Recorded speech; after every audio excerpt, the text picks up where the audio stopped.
ფილმი იწყება უმძიმესი კადრებით და ჩვენი აუდიტორიაც ნახავს ჩვენი საუბრის პარალელურად, როგორ ეძებს შენ სასაფლაოზე 3 თვის გაბრიელის გარდაცვლილის საფლავს. მოდი გაბრიელის ისტორიით დავიწყოთ. ფილმზე მუშაობის პროცესში რა გაარკვია, რატომ აღმოჩნდა ის მინდობით აღზრდაში, რამ გამოიწვია მისი გარდაცვალება და შემდგომ სისტემამ რა პასუხი გასცა ამ ძალიან დრამატულ ამბავს. ბავშვი სამშობიაროში მიატოვა დედამ. ამის შემდეგ ბავშვი გადადის სახელმწიფო ზრუნვაში. ჩვენი ინფორმაციით გაბრიელი მაისში უკვე მიყვანილია იმ მიმღებ ოჯახში, სადაც მოგვიანებით გარდაიცვალა. და შემდეგ ბავშვის გარდაცვალება ჩვენი ინფორმაციით უკვე ჩვენ გავიგეთ უკვე ფაქტი რომ ბავშვი იყო გარდაცვლილი, დადასტურდა ეს გარდაცვალება და შემდეგ შევეცადე რომ მიმეკვлия სად იყო ეს გარდაცვლილი ბავშვი დასაფლავებული და აღმოჩნდა იმ სასაფლაოზე, სადაც, რა ვიცი, უჭირის უფლო მიცვალებულები არიან, იქ აღმოაჩინეთ ეს ბავშვი. რადგან არის ეს მძიმე ისტორია და დედამ დაბადებისთანავე თქვა მასზე უარი, როგორ მოხდა, არ ვიცი, სააგენტო არ გვპასუხობს და არ მოხდა ამ ბავშვის გაშვილება. ჩვენ ინფორმაციით ბავშვი იყო სრულიად ჯანმრთელი, მიიყვანეს მიმღებ ოჯახში და უკვე ივლისში ხდება გადაყვანა ბავშვის იაშვილის კლინიკაში. ბავშვი არის უმძიმეს მდგომარეობაში და წყაროს ინფორმაციით, იმიტომ რომ ოფიციალურად არავინ დაგვიდასტურა, არავინ არაფერ არც ერთ კითხვაზე არ გვიპასუხა. მისი დიაგნოზი იყო მალნუტრიცია, რაც ის ჩვენს ენაზე რო ვთქვათ, მარტივად ნიშნავს შიმშილს. ანუ ვერ არ იღებდა საკვებს და აი ამ დიაგნოზით მოხდა მისი გარდაცვალება. რაც შეეხება შემდეგ უკვე რა მოხდა, ბავშვი იყო სახელმწიფო ზრუნვაში.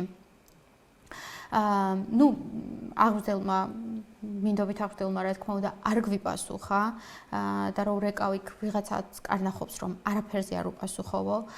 ძალიან ბევრჯერ მივაკითხე აბსოლუტურად ყველგან სადაც შეიძლებოდა და მის მისამართი ხელმისაწვდომი იყო და გამერკვია და ასე შემდეგ არსად კარი არ გაგვიღეს, ტელეფონი გამითიშა და არ გვიპასუხა რა არ ქონდა მას. ერთი ამბობს რომ კი ბავშვი მოვიდა ჯანმრთელი ჩემთან და მერეო კომაში ჩავარდაო და რამ გამოიწვია ეს და აღარ გვპასუხობს. მე ვიცი რომ ამ ოჯახთან დაკავშირებით რომელშიც გაბრიელი იზრდებოდა, შენ მაინც მოახერხე ინფორმაციის მოკვლევა და ძალიან საინტერესო აუდიტორიამაც რომ იცოდეს, მიუხედავად სახელმწიფო სისტემის მიერ განსაზღვრული ნორმებისა და სტანდარტებისა, მათ შორის პროცესს ზედამხედველობას ერთგვარად უწევს სოცმუშაკიც. ამ გაბრიელის შემთხვევაში ჩვენ ნახეთ, რომ სისტემის თითქმის არც ერთმა რგოლმა არ იმუშავა. შეგიძლია ესეც რომ კარგად ავუხსნათ ჩვენს აუდიტორიას. იცით როგორ არის? კი, აქ უნდა ყოფილიყო ის შემთხვევა, რომ მივიდა მიმღებ ოჯახში, აქ უნდა მოხდეს ბავშვის მონახულება, ასე შემდეგ, რადგან ეს ინფორმაცია გაასაიდუმლოეს, ესე ანუ ჩვენ მაქვს რაღაცა ინფორმაცია, რომ ის ქალბატონი თავისი და ერთად იყვნენ მინდობით აღმზრდელები, მაგრამ რადგან არც სააგენტომ არ დამიდასტურა არანაირი ოფიციალური ინფორმაცია მე არ მაქვს, ამიტომ თავს შევიკავებ რაღაცა ესეთი ინფორმაციის გაჟღერებისგან, რაც სავარაუდოა და ესე ვერ დავადასტურე, იმიტომ რომ არც თვითონ მიპასუხეს, არც სააგენტომ მიპასუხა. წლებია ისინი იყვნენ მინდობით აღზრდელები, ორივე და როგორც ჩვენთვის არის ცნობილი, მათ ძირითადად ესეთ ჩვილი ბავშვები ყავდათ მინდობით აღზრდაში. შემდეგ მოხდა ეს ფაქტი. და უკვე სააგენტოს აქვს ზედამხედველობის სამსახური, რომელმაც უნდა მოიკულიოს რა მოხდა, გამოიძიოს. როგორც ვიცით, არ ვიცი, სახალხო დამცველიც დაინტერესდა ამ შემთხვევებით, არ ვიცი რომელი შემთხვევის შესახებ მიაწოდეს დოკუმენტაცია გამოითხოვეს, ოღონდ ჯერ დასკვნა არ იყო, როცა ჩვენ ამ ფილმზე მუშაობდით. და შესაბამისად თვითონ რა გამოიკულიეს არ არის ჩვენთვის ცნობილი. ხელმძღვანელი, რომელიც იყო ქალბატონი რუსუდან კოხოძე იმ პერიოდისთვის 2024 წელს, 2025 წელშიც იყო ის ჩვენ მას რომ შევხვდით ცოტა ხნის დატოვებული ქონდა ეს თანამდებობა და ამბობს რომ იქ აღარ მუშაობ, თუმცა ამის შესახებ მას უნდა ქონოდა ის იყო ხელმძღვანელი ამ სისტემის, რომელმაც ვერ იმუშავა, სათანადო კონტროლი ვერ განახორციელა, სათანადოდ ვერ შეაფასა ბავშვის მდგომარეობა, ბავშვი თუ ცუდად იყო, იქ უნდა შესაბამისი სოციმშრაკი ჩართულიყო, იმას ჩაერთო, შემდეგ არ ვიცი კლინიკაში ცალკე სოციმშრაკი არსებობს, უბრალოდ არავის ამის შესახებ საუბარი არ უნდა. აი ძალიან როგორ გითხრათ, ანუ აი ესე მართლა არ ვიცი რამდენი შეხვედრა მქონდა, რომ აი თითო ინფორმაცია მოგვეპოვებინა და აგვეწყო ეს თითქოს ბავშვი არც ყოფილა სისტემის ქცევას რომ დააკვირდე საზოგადოებისთვის ისინი არაფერს არ ამბობენ ამ ბავშვის არსებობის და შემდგომ მისი დაღუპვის შესახებ. ანუ თითქოს ბავშვი არც დაბადებულა თითქოს. და თან შენს ფილმში ცოტა ხანში ვილაპარაკებთ ინსტიტუციურ ნაწილზე, ძალიან მნიშვნელოვანია ეს ნაწილიც. მაგრამ კიდევ იყო ერთი გაბრიელი, რომელიც თავიდან მეგონა რომ იგივე ბავშვზე იყო საუბარი, მაგრამ მე აღმოვაჩინეთ და შენი დახმარებით, რომ სხვა გაბრიელი არის ასევე გარდაცვლილი 2024 წელს. და იქაც გაურკვეველია რა პირობებში მოხდა ეს ყველაფერი, ისიც მინდობით აღზრდით წესით მისი უკეთესად ცხოვრებისთვის და აღზრდისთვის სისტემამ გაიყვანა და თითქოს ჩააბარა ოჯახს, მაგრამ ისიც გარდაიცვალა. კი. აი ამ შემთხვევაში ხშირად მე კომენტარებიდან ფილმის ყველას ერთი და იგივე ეგონა რაღაცნაირად ვერ განასხვავებს, თუმცა ვამბობთ რომ კიდევ ორი ბავშვი გარდაიცვალა. ამ შემთხვევაშიც 2024 წელს მოხდა ეს ამბავი, ერთ მიმღებ ოჯახში ორი მცირეწლოვანი გარდაიცვალა, 6 წლისები იყვნენ ორივე და ორივე იყო შშმ პირი. ერთი შემთხვევა ხდება ნოემბრის ბოლოს და მეორე შემთხვევა დეკემბრის დასაწყისში. ამ შემთხვევაში გამისაუბრა მინდობითი აღზრდელი, ინტერვიუ არ მომცა. უარი გითხრა დაგვპირდა და შემდეგ რაღაცნაირად სააგენტომ უთხრა რომ არ უნდა მოეცა ჩვენთვის ინტერვიუ და ჯერჯერობით მეუბნება რომ მოკვლევა დაიწყო და პასუხი არ ყოფილაო ექსპერტიზისო და როგორც თავად ყვება აი ამ საუბარში ამბობს რომ ერთი შედარებით მძიმე მდგომარეობაში იყო ეს შშმ პირი ბავშვი, იმიტომ რომ იყო 6 წლის და დაახლოებით 5-6 კილოგრამი იყოვო და რაღაცნაირად ესე ცუდად არ ყოფილა მე მეგონა რომ ესე საავადმყოფოში გადაიყვანეს ან თუ ჩაერთო სოციმშრაკს გააგებინა, არ გააგებინა, ანუ რა მოხდა რეალურად რომ გამერკვია რა შემთხვევასთან მქონდა საქმე. ამბობს რომ არაფერი, უბრალოდ რაღაცა დაუბანე, საჭმელი ვაჭამე და რომ მიუბრუნდიო გარდაცვლილი დამხვდაო. მეორე შემთხვევა უკვე აი ესეც გაბრიელი ამბობს ეს ქალბატონი რომ საერთოდ არ ეტყობოდა რომ ის იყო შშმ პირი ბავშვი, ის იქამდე იყო გაშვილებული და რო აღმოჩნდა რომ პრობლემები ჰქონდა, იმ ოჯახმა უარი თქვა და შემდეგ გადაიყვანა სახელმწიფო მინდობით აღზრდაში და როგორც მისი აღზრდელი გვეუბნება, აი დეკემბერში რაღაცა პროცედურულ ამბავზეო, კიდე უნდა მოეყვანა სხვა ბავშვი ოჯახში, იმიტომ რომ იმ წუთასაც ყავდა თუ არ ვცდები 2 ან 3 მინდობით აღზრდელი ამ ქალბატონს სახლში. მივდიოდი სასამართლოს, იმიტომ რომ 6 თვეში ერთხელ ხდება, ანუ სასამართლომ უნდა გასცეს ნებართვა, რომ ბავშვი დარჩეს. იმიტომ რომ ეს სისტემა არ არის იმისთვის შექმნილი, რომ ბავშვი, რომელიც არის, არ ვიცი, ვერ უზრუნველყოფენ ოჯახები აი ესეთ ბაზისურ საჭიროებებს, რომ რა ვიცი, საკვები ქონდეს, ძალადობის მსხვერპლი არ იყოს და ასე შემდეგ, ხდება მათი გაყვანა უკიდურეს შემთხვევაში და დროებითი ღონისძიება. ეს არ უნდა იყოს სამარაჯამოდ მათი გაყვანა და 21 წლამდე ეს პროგრამა არის 21 წლამდე. უნდა ზრუნავდეს სახელმწიფო, რომ ეს ბავშვები შემდეგ დაუბრუნდოს თავიანთ ოჯახებს. დიახ. და 6 თვეში ერთხელ ეს პროცედურა სასამართლოში სავალდებულა და იქო წავედიოდა, რომ დაუბრუნდიო, ბავშვი უნდა შემოგვიზებინაო და გარდაცვლილი დამხვდაო და რომ ვკითხეთ მე თუ იყო, რა ვიცი, ექსპერტიზა, ასე შემდეგ, ჯერ არაფერი არ ვიციო. ეს ხდებოდა მე, გარდაცვალების დოკუმენტები უკვე მქონდა იანვრის ბოლოს და თებერვალში სადღაც მარტში მითხრა ეს ამბავი, შემთხვევა მოხდა დეკემბერში. ნოემბერში და დეკემბერში. და ამბობს, რომ მე არ ვიცი არანაირი ინფორმაცია არ მაქვს და ის კვლავ იყო ამ პროგრამის მონაწილე და კვლავ ყავდა ბავშვები. აი ჩვენი აუდიტორიისთვის უბრალოდ რომ შევაჯამოთ, ანუ ნოემბერი-დეკემბერში ერთ ოჯახში გარდაიცვალა ორი ბავშვი, გარდაცვალების დეტალები და გარემოებები არავისთვის, საზოგადოებისთვის არ არის ცნობილი, იმიტომ რომ როგორც ამბობ, აპრილის თვისთვის დასრულდა ფილმზე მუშაობა და მაშინაც კი არ იყო ცნობილი, რა მოუვიდა ორ ბავშვს, რომელთაგან ერთი სრულიად ჯანმრთელის მახასიათებლების მატარებელი იყო და თან ამავდროულად ეს ოჯახი კვლავაც აგრძელებს სხვა ბავშვების მიღებას მინდობით აღზრდაში. და ერთი დეტალი ფილმშიც კარგად ჩანს და ეხლა შენ კიდევ გავუსვი ხაზი, რომ სასამართლოში ყოველ 6 თვეში, სასამართლოსთვის მიმართვა ყოველ 6 თვეში, იმისთვის რომ გახანგრძლივდეს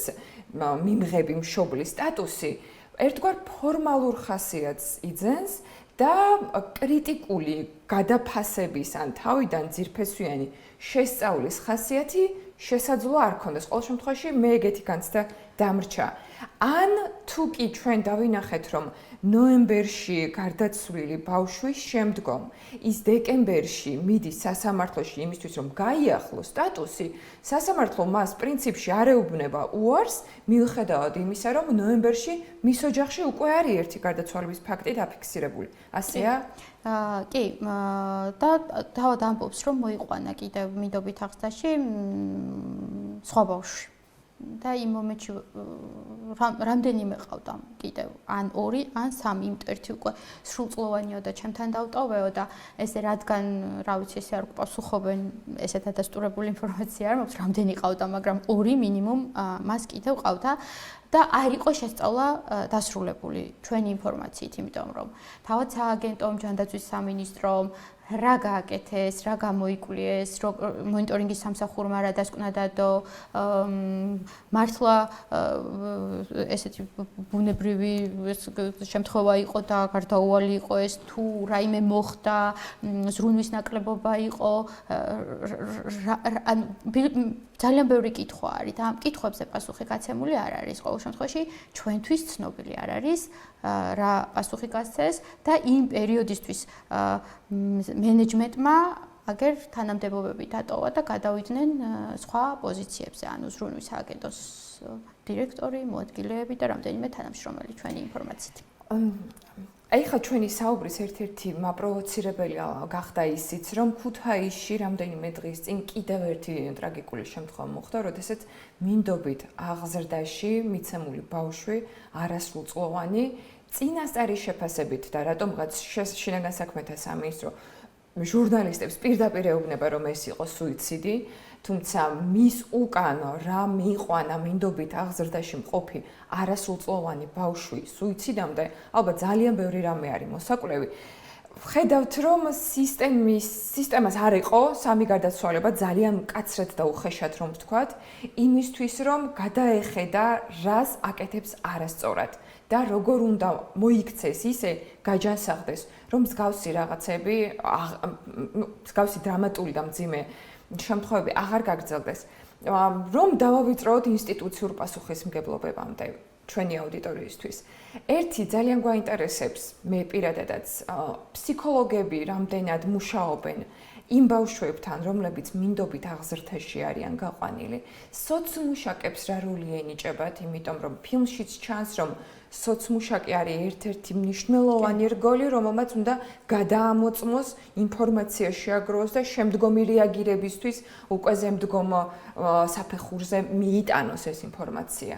ამ ორ როლზე გვითხარი, აი ფსიქოლოგის ნაწილში და სოცმუშაკის და შემდგომ უკვე საკუთრივ ჯანდაცვის სამინისტრო თვითონაც უნდა აკეთებდეს, იმიტომ რომ ბოდიში აქვე ჩვენს აუდიტორიას ვეტყვი, რომ ჩვენ ვიდრე ამ ჩაწერას დავიწყებდით, მეც ვესაუბრე შინაგან საქმეთა სამინისტროს, მათგან ჯერჯერობით კონკრეტული პასუხი არ გვაქვს წინა გარდაცვალების შემთხვევებთან დაკავშირებით, რა მუხლით მიმდინარეობს საქმე და ამ შემდეგ დაზუსტების პროცესში ვართ და ჩვენ ამ კომუნიკაციას უწყებასთან მივყვებით. რაც შეეხება ქუთაისის შემთხვევას უკვე ვთქვით, რომ საქმე მიმდინარეობს თვითმკვლელობის მუხლით, თუმცა ძიება არ დასრულებულა, შესაბამისად თუ კი მაღალი პასუხისმგებლობით მიუდგებიან სახელმწიფო სტრუქტურები ამ პროცესს, შესაძლოა სხვა რაღაცებიც გამოვლინდეს და ასევე სახელმწიფო ზრუნვის სააგენტოსაც ვესაუბრე, რომელმაც ასე გითხრა, რომ ტელეფონით კითხვებზე პასუხს ვერ გაგვცემდა, მაგრამ წერილობით უნდა მოვაწოდოთ შეკითხვები და რა თქმა უნდა ამასაც გავაკეთებთ. ჩვენ წერილობით მივმართეთ ამ ფილმზე მუშაობის დროს რამდენჯერმე, მაგრამ არც ერთ კითხვაზე ჩვენ არ გვიპასუხეს. კი, უმნიშვნელოვანესი როლი ენიჭებათ ამ შემთხვევაში სოციალურ მუშაკებს. სწორედ ისინი აფასებენ ბავშვის გამოყვანას ოჯახიდან, შემდეგ მის დაბრუნებას და აი ჩვენი კითხვაც ეს იყო, რომ აი ამდენი ტრაგიკული შემთხვევის შემდეგ რა შეცვალა, რა ისწავლა სააგენტომ, მიდგომები როგორ შეცვალა. ეს არ იყო მხოლოდ ეს სამი გასაიძულებული შემთხვევა გარდაცვალების, იქამდე იყო 2019 წელს 4 წლის ნინოს გარდაცვალების ამბავი, რომელიც დედამ ცემის დროს მოკლა და ის ერთი თვის დაბრუნებული იყო ოჯახში მინდობით აღზრდიდან. ასევე ზუგდიდის შემთხვევა, ის ბავშვებიც ხანძარი რომ გაჩნდა და რომ დაიწვნენ, იმ შემთხვევაშიც ბავშვები მინდობით აღზრდიდან იყვნენ დაბრუნებულები. აქ არის კომპლექსური პრობლემა. სოციალური მუშაკები. მათი სამუშაო პირობები, იმიტომ რომ ვისაც კი ვესაუბრეთ, არაერთი კვლევა არსებობს სოციალური მუშაკების გამოკითხვა მოხდა და ისინი ამბობენ 46% ამბობს, რომ არის გადამწვარი. კადრების გადინება, იმიტომ რომ დაბალი ანაზღაურება აქვთ და ეს კითხვაც მქონდა ქართული ოცნების დეპუტატთანაც და თავად სააგენტოსთანაც, აი ეს ანაზღაურება მათთვის რამდენად შესაძლოა ადეკვატურია თავად რომ გაიზარდეს კიდევ ეს ხელფასები, ანუ ეს ადამიანები რა პირობებში მუშაობენ. მათთვის თუ არის რაიმე პროგრამები, როგორც გავარკვიეთ, აი ესეთ ოჯახში სოციალური მუშაკები მიდიან ცარიელი ხელებით, ანუ მათ ზურგს უნდა უმყარებდეს აი ეს პროგრამები, ოჯახის გაძლიერების, თუ ძალადობის მსხვერპლია მშობლების პოზიტიური უნარჩვევების პროგრამების, ესეთი პროგრამები, როგორც ხედავთ, არ არის, არ მუშაობს, არ გვაქვს. რატომ არ გვაქვს ამდენი წელი? აი რა ისწავლეს. ასევე გადინება სოცმუშაკების და შემდეგ ისეთ იმდენად მცირე რაოდენობა არის, სანამ ახლით შევსება მოხდება, სანამ ისინი ისწავლენ, რამდენსაც შეუხვდი, ანუ რა ვიცი, ძალიან ბევრმა ძალიან მალე დატოვა სამსახური, კი. და აქციებიც გვახსოვს ანაზღაურების გაზეთას ითხოვდნენ და ბოლო მონაცემებით 1600 ლარი აქვთ, მე მგონი ანაზღაურება და ამ ადამიანებს იმდენად მძიმე სტრესული სამსახური აქვთ და თითოს იმაზე მეტი შემთხვევა აქვს, ვიდრე მას შეუძლია რომ გაუმკლავდეს. აი ვამბობთ, რატომ არ მივიდა სოცმუშაკი, დროულად რატომ არ შეაფასა, იმიტომ რომ ძალიან ბევრ ოჯახში არის მისასვლელი. მე იცვლება ეს და სადღაცა შეიძლება ვეღარ მივიდა ეს და აი ესეთი შემთხვევა მოხდა, ხო? ადამიანების სიცოცხლეს ეხება და ყველაზე მოწყვლად ჯგუფს და რომელსაც მართლა სახელმწიფომ აიღო მათზე პასუხისმგებლობა, რომ ეზრუნა და ვერ ზრუნავს. მიუხედავად იმისა, რომ არ არის იმხელა რაოდენობა ჩვენი ქვეყნისთვის 2024 წლის მონაცემებით 1659 ბავშვი წერიათ, რომ არის მინდობით აღზრდაში, ხო? რომ ამას ვერ მოუაროს. უბრალოდ არ აქვთ ნება, არ აქვთ სურვილი, არ ვიცი, რომ აი ამ ბავშვებზე მათ იზრუნონ. ანუ მათი ინტერესის სფეროს არ წარმოადგენს ამ ბავშვებზე ზრუნვა, მე ესეთი შთაბეჭდილება დამრჩა. ეს სოცმუშაკები სწორად მე ვერ აფასებენ, აი იმ შემთხვევაში, რაც მოხდა სწორად ვერ შეფასდა ვთქვათ დაბრუნება ოჯახში, რისკები, კი ბატონო, ამ მშობლებისთვის რომ დააბრუნეს იყო შეცვლილი, ანუ ეს რაღაცა ან ფსიქოლოგი მუშაობდა, არ მუშაობდა. იმ ფსიქოლოგთანაც ის მშობლებს რომ ვესაუბრე და თავად ბავშვებს, ანუ არც იმათთან ხელმისაწვდომი არ არის ესე რომ იმუშაოს ფსიქოლოგმა ბავშვებთან, მშობლებთან, რაც უმთავრესი არის ესეთ დროს ამ ბავშვებთან მათი მუშაობა არის სასიცოცხლოდ მნიშვნელოვანი, კი ბატონო. ესე იგი აი ამ სოცმუშაკების პრობლემიდან მე გადავდივართ რომ ანაზღაურება არ არის, სამუშაო პირობები არ არის, გადინება დიდია, მცირე რაოდენობა, სწორად მე ვეღარ აფასებენ 46% რომ გადამწვარია და აღარ შეუძლია მუშაობა, მე იმას ანუ რა სწორი ნაბიჯები უნდა მოვთხოვოთ. შემდეგ რა ხდება? ხო, ფსიქოლოგების ეს ნაკლებობა და ჩართულობა, რაც გამოიკვეთა და აი რამდენიმეს უნდა და რომ გვინდოდაო რომ ამით გვესარგებლაო და ვერ შევძელითო და თუ ვინმე საშუალება აქვს, თავად თავიანთი სახსრებით დაღავთ, იმიტომ რომ ეს თანხებიც მიუხედავად იმისა, რომ გაიზარდა და ბავშვს მინდობით აღზრდაში 2 წლამდე დღეში უხდიან 35 ლარს, რაც დაახლოებით 1050 ლარია თვეში, 2 წლის ზემოთ ჯანმრთელ ბავშვს 25 ლარს, 750 ლარის ფარგლებში თვეში და შშმ ბავშვებზეც არის 1050 ლარი. აქ განსაზღვრული არ არის მინდობით აღმზრდელის, რომელიც ანუ ხელშეკრულებით ყავს სააგენტოს და ქირავებულია და მან ამაში ანაზღაო ეს მისი კეთილინება არ უნდა იყოს იდეაში და ძირითადად უწევთ იქეთ დაახარჯონ. ამის კვლევებიც არსებობს, სადაც მინდობით აღმზრდელებიც არიან გამოკითხული და ამბობენ, რომ ვიღაცას საზღვარგარეთ ყავს შვილი, ოჯახის წევრი და ისინი გზავნიან თანხას, იმიტომ რომ აი ეს თანხა რომ გადაანაწილო, რომ ბავშვს განათლება მისცე, საკვები, ჩასაცმელი, სამედიცინო სერვისები, იმიტომ რომ სამედიცინო სერვისებსაც ყველაფერს არ მოიცავს და შესაბამისად, ანუ ეს თანხა არ არის საკმარისი და თან კიდევ რომ შენ ეს დაგრჩეს და სწორედ ამიტომ აი ამ იყო პრობლემა, რომ თითო ოჯახს 5-ზე მეტი ბავშვი აყავდა და შესაბამისად აქ მერე ჩნდებოდა პრობლემა, რამდენად უმკლავდებიან ამ ბავშვების რომ ყურადღება მიაქცეს, კი, სრუნვას. მერე აიკრძალა, ასევე 2021 წლიდან აიკრძალა სიღარიბის გამო, ბავშვების გამოყვანა ოჯახიდან, ის რომ თუ დედმამიშვილები არ არიან, რო არ დააცილონ, თუ არიან, რა ვიცი, 5-4 ერთ ოჯახში გადაიყვანენ ამ დედმამიშვილებს, რომ მათი დაცილება არ მოხდეს და წინააღმდეგ შემთხვევაში, ანუ ეს შემცირდა და თუ არ ვთქვი 4 ბავშვზე მეტი, აი ხა ფილმში კი მაქვს, აღარ შეუძლიათ რომ ყავდეთ. და ამ შემთხვევაში ანუ ოღონდ კი აკრძალეს სიღარიბის გამო გამოყვანა, მაგრამ რა გააკეთეს ამისთვის, რომ ეს ოჯახები ბავშვის ეკოთ გაძლიერება, მშობლების დასაქმება, არანაირი პროგრამა არ არსებობს და შემდეგ ეს მშობლები რომ ვერ აკმაყოფილებენ ამ ბავშვების ანუ სამედიცინო სერვისებს, კვებას, ასე შემდეგ, ამბობენ რომ მშობლისგან არის უგულებელყოფილიო და გამოყავთ და ეს სხვა არაფერი არ არის.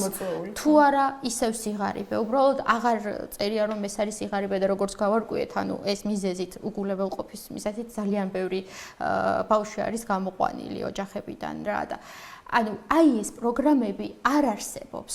ამ მინდობით აღმზრდელებისთვისაც ესეთი მართლა თუ კეთილინება არ არსებობს, ან წინააღმდეგ შემთხვევაში ვერული ბავშვს და 5 გამოყავს, რომ ეს თანხა აიღო, ან თუ გამოყავს იქეთ გიწევს თანხის დამატება, იმიტომ რომ ბავშვი მოამზადონ და ასე შემდეგ აი ეს ფილმში ასევე ყავს 2 ბავშვი, რომლებმაც, ну, უკვე 18 წლისები არიან და შეეძლოთ რომ მოეცათ ინტერვიუ, რომლებსაც მართლა გაუმართლად მოხვდნენ ისეთ ოჯახში, რომ განათლება მიიღეს და დღეს სწავლობენ აქ და ძალიან ისეთი ძალიან სახასიათო გმირები არიან. ძალიან გავლენის ქვეშ მოვაქეცი, ან მართლა ძალიან ყველას ურჩევ ჩვენს აუდიტორიას და ჩვენ აუცილებლად გავაზიარებთ ამ ფილმსაც, რომ ნახონ აუცილებლად, იმიტომ რომ ისეთი პრობლემაა, რომელზეც ინფორმაცია თუ არ გაქვს, შენით შეიძლება ვერ მიხვდე, იმიტომ რომ მაგალითად ძალიან ხშირად ხედავთ ხოლმე, რომ სოციალური პირობების გამო ძალიან ბევრი ადამიანი წუხს, იმიტომ რომ ეს მას ეხება, მაგრამ მინდობით აღზრდის სისტემაში არსებული ტრაგიკული გაუმართავობები შეიძლება ადამიანმა თუ არ ნახა, თვითონ არ იცოდეს და ჩვენ აუცილებლად ამ ფილმის ნახვაში მათ დავეხმარებით და საუბრის დასასრულს, რადგან ცოტა დრო დაბრჩა, მაინც ჟურნალისტი ხარ და მაინც ამ სტატუსით ხარ დღეს ჩვენი სტუმარი, შესაბამისად და თქვენთან ხართ ის მედია ორგანიზაცია, რომელიც ჟურნალისტური ეთიკის მაღალ სტანდარტებს იცავთ. შესაბამისად ვიცი, რომ ყველა პასუხისმგებელ უწყებასთან გქონდათ კომუნიკაცია, ყველასაგან ცდილობდით მიგეღოთ პასუხები. ამ პროცესში როგორი სახელმწიფო დაინახეთ თქვენ? ესე იგი, არაერთი მცდელობის მიუხედავად ეს აგენტო არის ჯანდაცვის სამინისტროს სიბი. თავად ჯანდაცვის სამინისტროსაც მივმართეთ პრესსამსახურს კითხვებით, რამდენჯერმე ველოდეთ.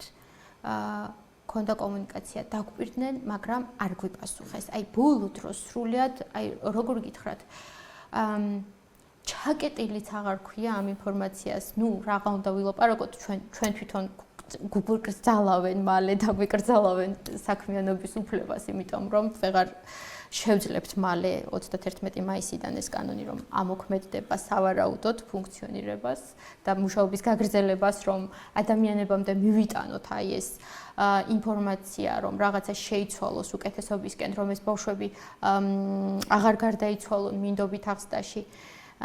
და რაც შეეხება უკვე ჯანდაცვის კომიტეტის თავმჯდომარეს, ქართული ოცნების დებუტატს მივაკითხე პარლამენტში.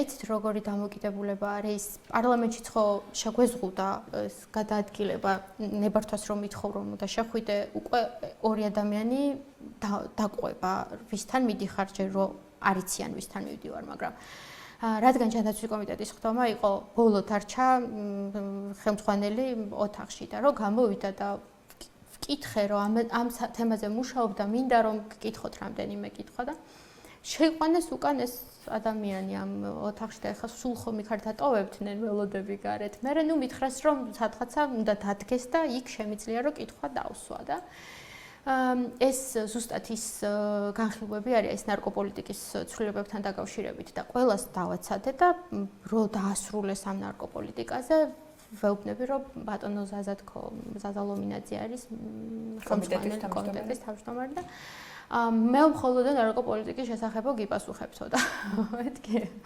იქნება გვიპასუხოთ აი ეს პრობლემაა ეს სერვისები არ არის ეს სერვისები არ არის და თქვა ერთადერთი მითხრა რომ ნუ ამაზე ყველაფერზე მუშაობენ 13 წელი გავიდა და არაფერი შეცვლილა და უკვე კონკრეტული კითხვები რომ მქონდა თავიდან მომიშორა. მითხრა რომ ეს თავისი აპარატი მომცა და მითხრა რომ დამირეკეო და წადიო სამოქმედო გეგმას გაეცანიო და გავეცანი შიგნით ისეთ არაფერი არ ეწერა. და აი ამის შემდეგო აი სამედიცინო სერვისების არ არის თანხები ძალიან მცირე და აი დააყენეთ თქო ეს საკითხი რომ გაიზარდოს თქო და სამედიცინო სერვისები როგორ არ არისო კაცო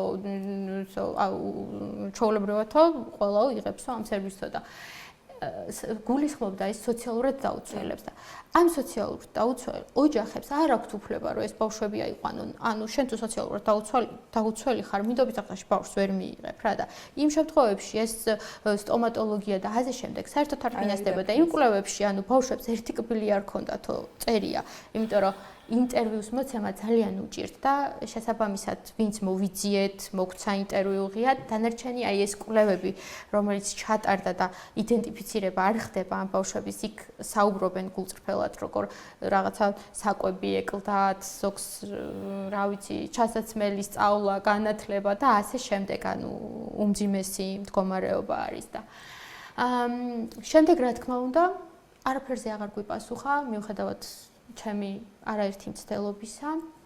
ნუ აი ესე გამოვიდა, რომ თავიდან უცოცხლოდ მივხვდი, რომ თავიდან მიშორებდა, მაგრამ ნუ აი ირიდებენ ამას და ამბობენ, ნუ თავარი კითხვაზე პასუხი გამცა, რომ მუშაობთ, ბატონო, მუშაობთო და რა ვიცი, ნახოთ აბა.